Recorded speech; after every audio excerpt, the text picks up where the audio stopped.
Wayne, Oliver, Goss, Ollie. Edward Joseph Goss. You know, when we were young, you didn't have a lot of money and whatever. With lacrosse, you need a stick, a ball, and a wall, and it was just what we did every summer since we were growing up.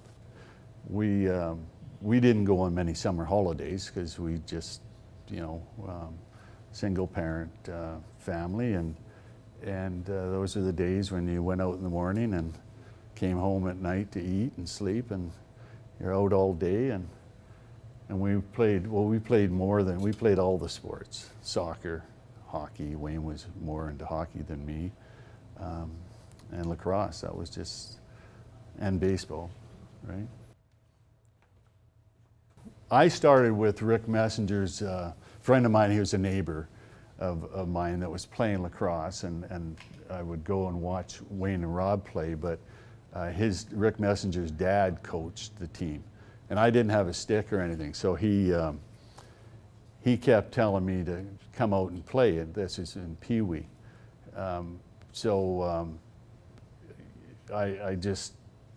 I wanted to and whatever, but we couldn't afford a stick. But his dad one day called me over and said, Ed, and he gave me a ball on a stick, and he said, I want you to come and play with our team, but you got to make it. And that was the start of mine. So Mr. Messenger was a big factor in my early days. Rob was he's commonly known as Bob, but we call him Rob. He was our older brother. He's the one that started us. We just kind of followed him. You know, you start to go watch his games when he was playing, and Wayne followed in, and Wayne and Rob are 3 years apart, and him and I are 5 years apart. I've been looked out as Ed to do. My wife is Carol Goss, and she's wonderful. I'm married to Ellison. 35 years we've been together. 3 kids, Wes, Adam, and Katie. Katie just had a baby girl, and she's married to Brett Mitski, a well-known lacrosse player now. So I'm a grandfather finally. I live in New Westminster, and been a realtor in New Westminster for 35 years.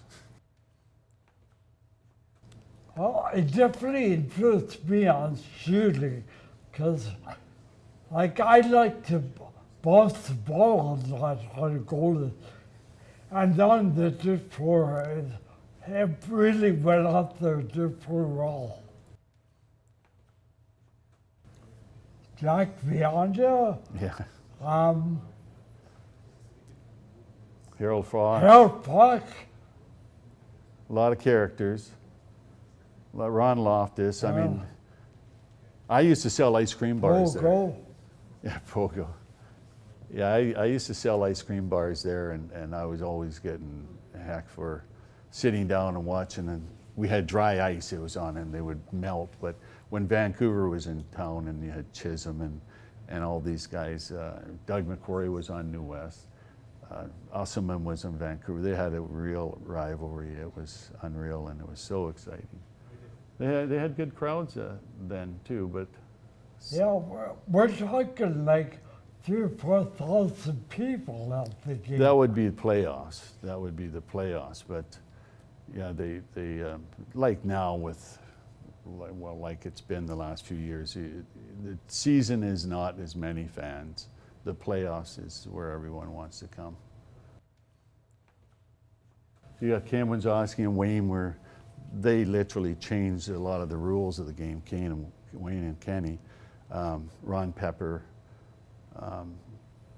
Jim came a little later. Quite a few. Al Luthwaite, Ray Benny, Dave Matheson, and Steve Deesum lived in Coquitlam, but they played soccer Steve played soccer with us in the winter, so that's how he came to play lacrosse with us. Well, the big advantage was we're all good friends. Yeah. So we trusted each other to have our back. Yeah, Yeah. we played Okay. soccer together, most of the team. We played sports together the full year, most of us. And again, when you're that age, like I played with Wayne every second year. So, and Wayne and Kenny and Ron Pepper, they would go up. Kerry Gallagher was there at that time.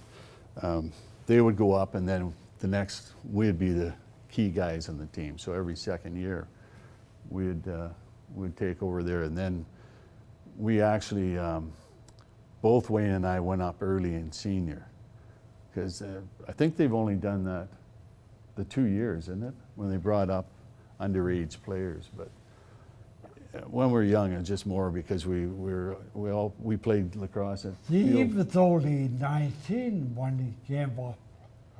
I was 20. We played I remember we went to Victoria to play a game when we were like 16 and 17. His birthday's in March, mine's in late September, so there's like 7 months there, right? It's not quite 2 years. But yeah, no, I'm just giving you a break there, Wayne. Oh, You always want to use the younger one rather than the 2 years difference, which makes it easier. he's only a year and a half younger than me. Year and 7 months, to be exact. Oh, But yeah, well, they brought us up. The seniors started bringing up, younger guys a lot during the year, and we went to Victoria. And remember, the line they took you and me and Kenny. Wayne and Kenny and I were on a line in junior, believe it or not, because I don't know why they put that line together, but it worked. Wayne was the face-off guy, of course, and him and Kenny worked well together. But Kenny ended up being a defensive player in senior, right? Like a defenseman. well, I used to study it. I based on when I went to a senior game in it, and I particularly liked it because I wanted the ball. So the best way to get it is to win the draw, I don't think there's a magic trick to just be quick. And to play when the referee's going to blow the whistle, so you get to jump on the guy that's against you. Yeah, I think you're saying you wanted the ball. It was the right. He had the will to get that ball. That was his thing. Wayne's biggest thing that I've always said to people is he was always in top shape, 12 months a year. Some of us took a couple months off. Wayne was always fit, and he that helped him so much he could run forever, right? And it helped for his longevity. Well, that's a big part of by being in shape. If you look back on the records, you probably see I got most of my points towards the end of each year, where everyone should get tired and I'd be a bit louder. His name was Ken Wysocki. I call him Leo, because that's his middle name. And he just wanted to be in top shape. So we kind of push each other, Yeah. And we're always in great shape. Well, it's like I said, there was no 30-second rule, and there was also another backup percent. So we take turns, get the ball and run around the whole length of the floor. And then when Bouchard was fast, the other guy, and then towards the end of it, when everyone's tired, I'd break for the goal, and Ken would see me and give me a pass. Oh God, yeah. Oh, yeah. It was a boring way for the fans, but it was, well, they loved you two watching. I'm talking about the game, because that in the older days when we watched, Vancouver had some great teams at that time, but they just ragged the ball most of the game. They'd win 7-5 or something, right? So because they're so good defensive and ragging the ball, but Ken and Wayne were incredible ragging that ball, and he did, the first thing he did was getting that ball from the faceoff, and faceoffs are critical. At first, because Rob, he was the first one to play against them, and they took you up, I guess, as a junior when their first year. So the whole family got them sooner or later. Rob had them first, then Wayne and Rob, and then Wayne and I had them, and we were not successful. They were literally an all-star team of Ontario. They were like an Ontario all-star squad, and we're a group from Sanderson. With some Coquitlam guys thrown Yeah, in, but and a couple Surrey guys. Yeah. Well, Jim Bishop coached them, and I found out quick how good a coach he was, because when I went back the first year, when I went back there, I had won the scoring race, and I had someone checking me pretty damn good, and they did a heck of a job shutting me down, and we lost. I think we lost every time 4-2. But they didn't have a weak line. Every line was just, and Fred Greenwood could tell you a lot about Oshawa with their team. They had Gaylord Paulus and just a lot of guys that went on to become. They're a good team. They were stars then, but they went on to become stars at senior as well. It started out where I look back now and think, what was I thinking? But they wanted to bring up, they wanted to bring 2 guys up, and they had 4 of us there. Who was the 4th one? I can't remember who the 4th one was. At that year, I played as 28 games of senior and 28 of junior. Consequently, I didn't have my best year of junior, my 3rd year. But when they were in the middle of the pack, you guys, when they started bringing us up, and I mean, we had, like, Al Luthwaite was, big, strong, great checker. Ray Benny, Mickey Lynch, good, strong hitter. Stumpy, Steve Deesum, and Dave Matheson. So at the end, when the playoffs came, we all were up most of the games. I think Steve got injured later in the playoffs, but to play with Cliff Sepka, that was his last year, and to play with those guys that I idolized, Cliff Sepka, he was my favorite player, but to play with them and then get Detroit, who had a lot of these Green Gaels, to get them back. Because I was still in junior. We lost 4 straight to them in the finals too. That year in junior, I was playing both junior and senior up. We played Oshawa in the finals and lost. I had lost 4 straight to them in Queen's Park. And that was my last year of junior. Well, it wasn't really, it was, but it shouldn't have been. So I got to face them in Queen's Park in that final series. And of course I was a rookie, or a young underage guy. And all the juniors just gave them that little extra that they needed to beat them. That, with the, Wayne and Kenny were on the team, but they were underage. Yeah, but actually the better treated us really well. They knew that we had a lot of hustle and a lot of spirit and wanted to get in there. And we really complimented guys like Parnell and that, who were really quite steady. So us kids kind of got in there and put them over the top. Yeah, and remember Dave Torrey, we had Dave Torrey who was a centerman as well. So we had two of the best, probably the best, best centermen in Canada on our team. So we had the ball, we got it right away a lot, and that was a big thing, the control thing.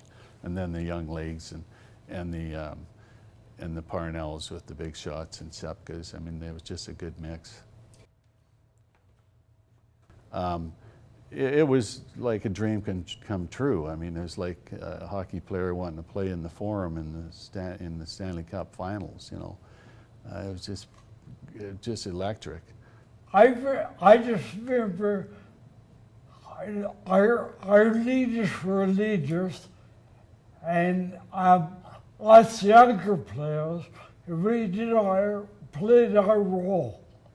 Yeah. And we all came together really well. At that time, Joe Colwook came over to us. He stopped nearly everything that was thrown at him. He was a goalie. Say no more. Very quiet. If you didn't do your job there, Joe would kind of let you know privately. Yeah, he'd take you aside and say, "Hey, oh, look, you know, you did this wrong, you did that." He was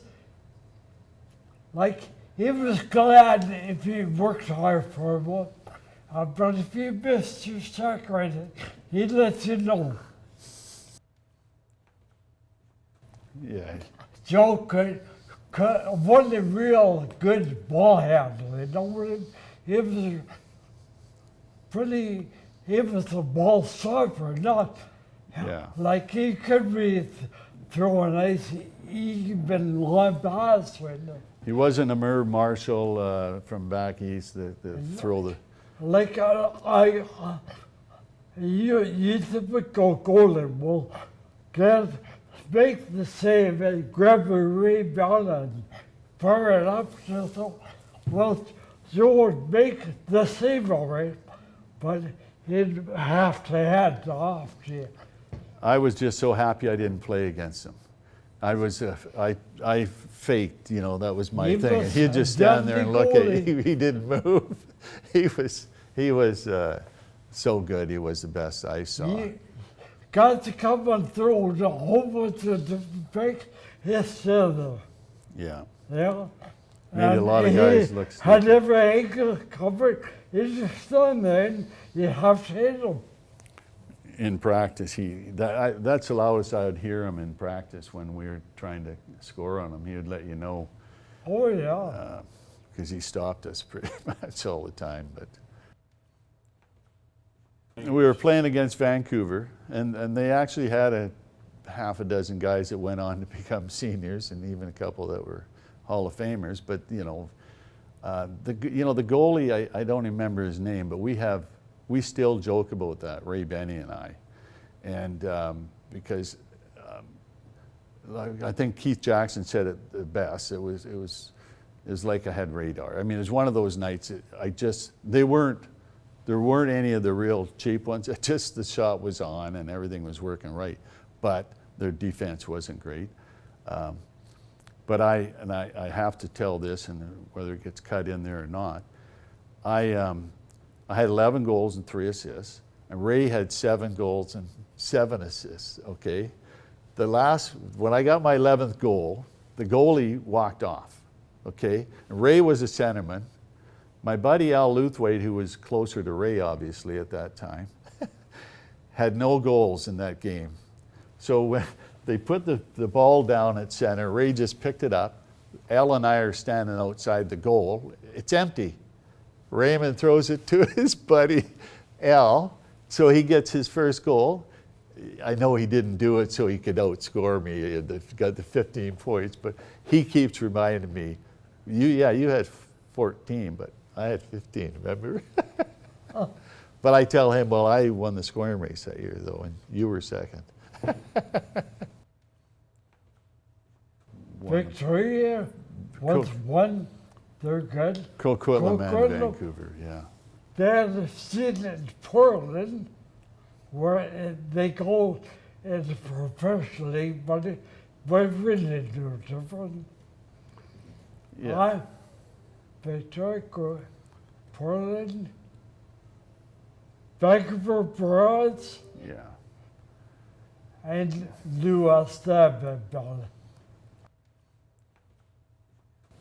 We grew up playing against those guys, a lot of them all the way up too. And like Bob Salt, when he was young, he was built like a man, and when we were skinny little legs, talking about me, I'm seeing Bob Salt with these humongous tree trunks, and he was. You remember how big he was for our teams? Bob was a big giant of a guy, big, Yeah. strong, man amongst boys, you know? Yeah, all the way up, and then he, of course, when he came, he was a great senior. I'm just glad he wasn't as mean as maybe he could have been. There was, I don't know when I met Ward, when early in, I don't know what year that was. Ward was chopping Wayne. Ward Sanderson came up as like a baby giraffe. Like he didn't know how to handle a stick well, but he's a big guy and whatever. And big grill. Big long arms. I want to say this up front. I would have liked to have a guy like him on our teams to take care of that stuff, because we never had that kind of component. But he went after Wayne right away early, and I had no idea who he was, so I ended up fighting him right away. And what I was used to growing up, when I fought, you have a fight, it's done. Well, then he, the next game he wants to fight you, right? So that was kind of how we went, and then Al would play with him a few times. He would go after Al, and Al would do his Muhammad Ali interpretation with him, and Al was a great boxer. yeah, but he would have. I think he finally got him by the hands once. I always wanted him to, because I fought like John Ferguson. I like to say, grab the guy and pull him to me, right, and just swing, kind of crazy. And Al would pop him in the head and that, but it was part of the game. But we had, again, you had. There's guys that are tough that just don't fight. That's how it is. And I look back at our team. We had small teams. I mean, you throw in Mac, but he was a tall guy. But L was like the biggest of everybody. And you get the Wayne and Kenny and Jim Giles and Dave Matheson and Stumpy. I mean, they were all small, tough guys. Strong and all that. But it just wasn't part of their thing. So I look back and I think Al was a point guy, I was a shooter, and we would be the ones that would fight the most. I mean, you don't see that nowadays, because now it's offense, defense. But in our day, one thing we did had to do both, right? Speaking on that, back when we played, you had to play both offense and defense. So if, say, you were taking me hard on a I'd mark a number, and then when we went back to our end, if I would pick you up and check you hard. Yeah. But you don't see that so much anymore. That would be frustrating for thinking about that. That'd be so frustrating. That's exactly it. You had a chance to get the guy, the next time he's up the floor. I think we weren't prepared to, the win was when we won here, to go back east. That was kind of like, we were so happy to win here. You go back east and it was, I don't know what I can say on air, but we weren't used to, later years finally knew us Mr. One back east. I wasn't on one of those teams. But I think back there, it's just being away from home, and different climate. I mean, in the summer there, that's a deadly. Also, that's really startling, I guess, on the road. I mean, you got all the people cheering for the home team. Even had the referees leaning a bit with the crowd, you know? Cy Coombs. Cy Coombs. This is one of the older guys. He ended up being my coach in Maryland, Cy Coombs. Marchand, Greg Marchand, Joey Todd. They had Carm Collins. I don't know if he was on Peterborough. He might have been on Peterborough at the later years. He was a tough guy, a good checker. They had some real great players. And Paul being from there, Paul Parnell, like Cy Coombs was his brother-in-law. So Paul was always at his best back there. Paul was always great in the finals. Paul always, he rose to the top in those big games. He, the sign of a good player. But he was pretty steady all the way through the league and everything. But he did. Yeah. He rose to the top. Great. Sid. Great bounce shot.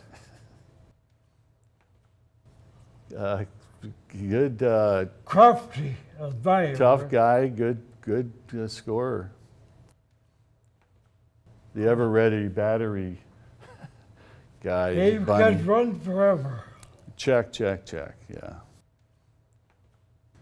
Stop everything through him. Prince of a man and a great goalie. Another good goalie. A little fancier than Joe. One of my idols, Doug McRory. Great. Steady defenseman. Back there. Crease man. Great team man. And with it around the crease. Big sub shot. Ken, I didn't play with Ken. I watched him. Great shot. Ken was the type of guy that he would do a good job up there, but he wasn't real raw type guy, you know. He'd do a good job though. Great face-off, man. He's the guy that taught me the moves on face-offs. Great checker. Another steady player. Great defensive player.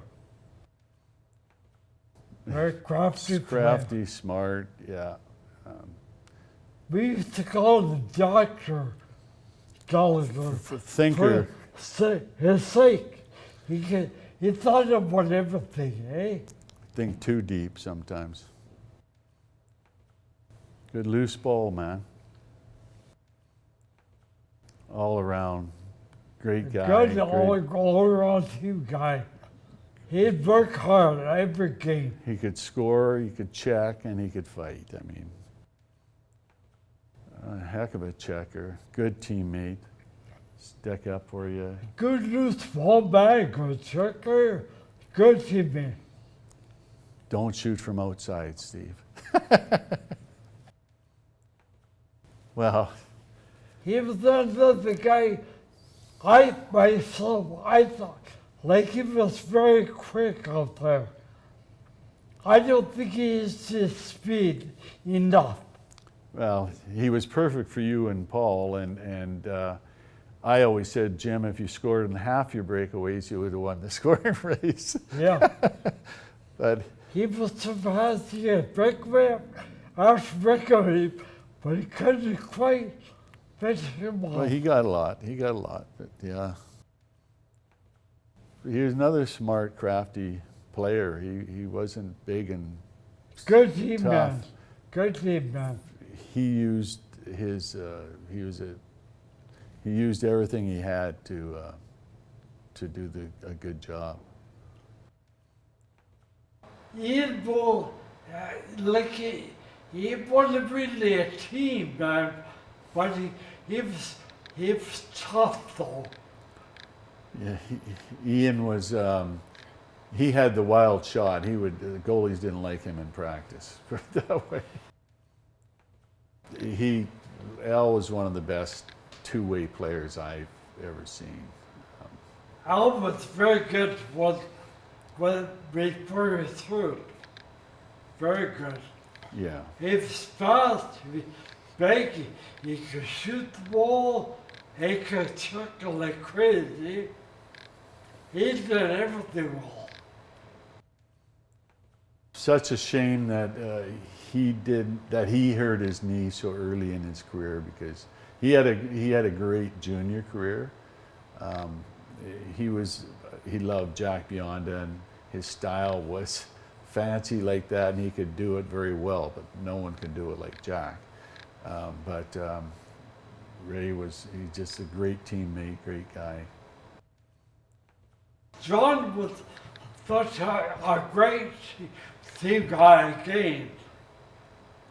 Like, he wasn't a real star or anything, but he very steady. He did everything well. He positioned well, picked up sack well. A guy I'm proud to play with.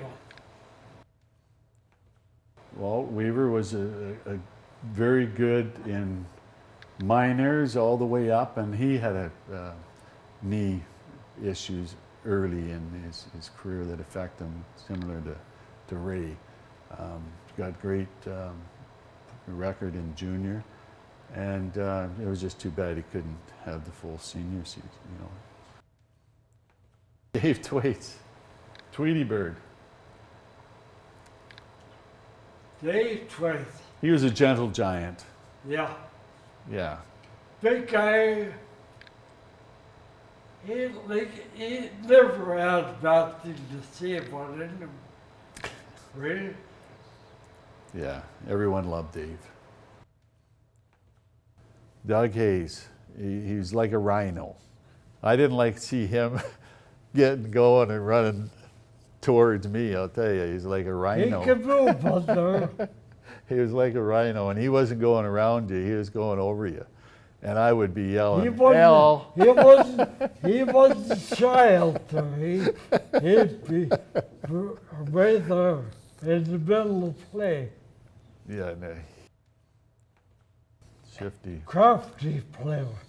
He'd shoot from everywhere. Shoot from everywhere. He was a very smart player. He had every line. He even painted his shoes the same color as the crease, so the ref could tell if he was in or not. Yeah, this guy he was. Kevin Alexander was he was the youngest of the Alexander clan. And he had brothers that were older, and that's how he started. He was always just hung around them with and I never saw him without a stick in his hand as a kid and later. I mean, he was a great goal scorer. Walt Sanderson was a tough guy. He wasn't extremely skilled as a player, but he was very tough. Walt Sanderson was, I don't like even saying his name, and that's not I'm talking lacrosse here at the time, because he was a nemesis to me. And I wish that again, that's usually what happens. If I met him off the floor, which I have, but not very long, I probably would have gotten along with him quite well. But he wasn't a great lacrosse player, but he was a good teammate for those guys. Might have fought a little too much for what they wanted, but at least no one else on that team had to fight. One of the greats, Gaylor Paulus. Gaylor Paulus, I remember him from junior. He was very domineering in junior. He was good in senior, but not like junior. He was the big ace out there. Senior, he kind of mellowed a wee bit, still a good player. but not as domineering. Yeah, Gaylord Palace was one of the best, as far as I'm concerned, from back east. Kevin Parsons, a big, tough guy that I'm glad he wasn't a mean checker, but he was a good goal scorer, and he took care of his teammates. They respected him. I know from other teammates of his in that dressing room. I thought Kevin Parsons, he was a hard checker, but he was always very clean. He was never a dirty player. Right. He just played hard against them. Mike Gates, one of my idols again. I watched him in junior in New Westminster. He played in junior in New Westminster, and then he went to Coquitlam. I don't know the story there. Did he play senior in New West? I'm sure he did. But he was called the... I think he did for a while, and then they split the Salmonbellies to make a landlocked team. Yeah, that's when Barkley and them all went That's over. when Barkley and he went over there. Al's the only guy I ever saw Shuttleworth. that could knock him down, because we call him the... he was Rubber like leg. rubber. He would bend, but you couldn't get him. Rubber But band. Al finally knocked him over. Remember, twice was a good goalie, but he was another goalie where you could get in his head when he played and get him a bit excited. Merv, when he played for Coquitlam, I had some luck against him because he would go for my deke, and where I told you earlier, Como wouldn't go for my deke. But Merv's a good guy, and he worked his ass off and played well for them. So, Tony Hamilton, he was a really nice guy, and I played against for I bet, but towards the end of the career, but he was a pretty sharp goalie. He played the angle really well, could handle the ball. Yeah, Don Hamilton playing for Vancouver. I mean, he was older than me, and I didn't play much against him. A couple years, I guess. Well liked in that dressing room from all I heard and everything. As a goalie, I mean, he was a good goalie, and I think we like to shoot outside on him. When I went up as a 19-year-old, which I turned 20 in September, I negotiated what we made. We actually made money then, and I don't know if I didn't talk to you, or you were told not to say anything, but I made $7 a game if we lost and $12 if we won. So I'd tell my girlfriend, if we lose, we're just having a beer. If we win, we'll have a beer and a hamburger. Then I find out Wayne and Kenny were both getting $25 a game.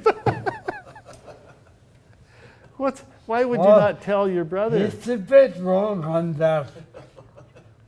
I was getting 50, 25 for a loss, 50 for a win. Oh my! I'm talking about the first year. Oh man, that's even worse, Wayne. I mean, really, 12-7. I mean, and holy! Well, I don't even know what else. It's very negotiating. Yeah, I know, but you would think you would have helped your little brother, way younger brother. I wouldn't leave lacrosse. It was too much fun. Well, I mean, I love the game, of course, and it has changed so much, but I love the game, all the people I met and the memories and that. I ended up with a shoulder injury, and I wish that I hadn't had kind of the temperament I had to, wish I just played more rather than have to think I had to go and fight people. But I actually hurt my shoulder water skiing before a game I got in a fight with. But you get a shoulder injury or a knee injury in any sport, and you're never the same. So my career was shorter because I just couldn't, I didn't want to keep playing as less of a player as I was. And Wayne kept his, every year he just kept going. And